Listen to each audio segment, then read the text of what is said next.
Ito yung proseso kung paano ginagawa yung binislad na kalaso. Ito yung binislad na kalaso na talagang pinag-uusapan ang taglay niyang sarap. Mga ilang kilo lahat yan, Goy?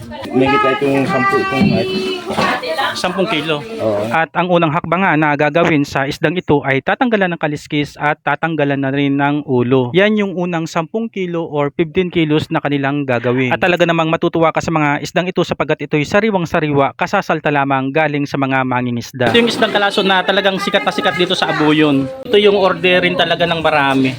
At ito naman yung paraan kung paano nila ito gagawing binislad na kalaso o daing. Madali po ang pagbislad? Madali lang. Ayan. Gusto ko makita kung paano. At ito nga, matyagang kinakaliskisan ni ate ang isdang ito. Nakaliskisan muna yun.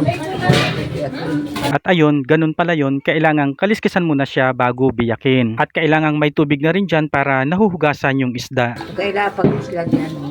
At ayan, ipinapakita nga sa akin ni ate kung ano yung tamang paraan ng pagbibislad or pagbibiyak ng isdang ito. At pagkabiyak nga ay kailangang biyakin pa uli ito para mas manipis. Yan yung may parting tinik, ano po? At talaga namang sanay na si ate sa mga ganitong gawain. Para mas mabiyak siya at magnipis.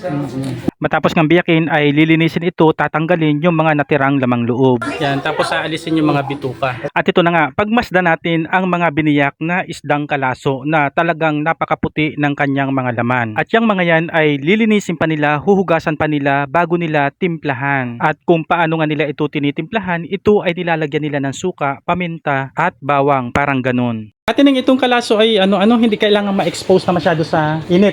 Maghapon lang. Maghapon lamang. Gusto nila basa. Hindi siya kailangan tuyong-tuyo. So ang binislad na kalaso pala na ito ay hindi kailangang masyadong expose sa init ng araw. Hindi niya kailangang maging tuyong-tuyo talaga siya. Mas gusto daw talaga ng marami ay yung medyo basa, yung parang alumahad, ayon kay Ate Ning. Ayan, kailangan daw ay maghapon lamang siyang nakabilad sa init. At ito nga, habang nakabilad siya, pinagmamasdan ko at naiisip ko na talagang napakasarap nito kapag piniprito na ito. At naalala ko nga, mula dito sa amin sa probinsya ng Quezon ay nakapagdala ako ng bislad na kalaso sa Cabanatuan, Nueva Ecija. At para naman talaga sa kanila, ito ay panalo sa lasa. Anong kaibahan nito? Ito ang kaibahan nito ay ito sa asin. Yun naman marinate sa ricado. Marinate sa ricado yung isa. Yun yung inalagyan ng paminta, suka.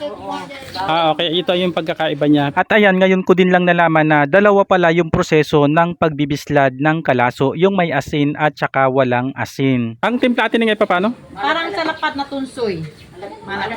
Medyo maalat. Yan yung mga dala nila sa biyahe. Yung mga ganun. So ito palang isa na ito na naka-plastic na, ito yung mga pambiyahe para mas ma-preserve ng matagal para hindi agad masira. Yung mga Tagalan siya. So ngayon dalawa pala yung klase ng bislad na kalaso na mabibili natin. Ito ngang naka-plastic, ito yung medyo may asin na sinasabi nilang pangbiyahe. At yung isa nga ay yung sinasabi nila na may timpla na katulad ng suka, paminta at iba pa. At syempre, ito yung lagi kong binibili, itong sinasabi ni Ate Ning na nakamarinate. Ito yung quality talaga ang lasa para sa akin.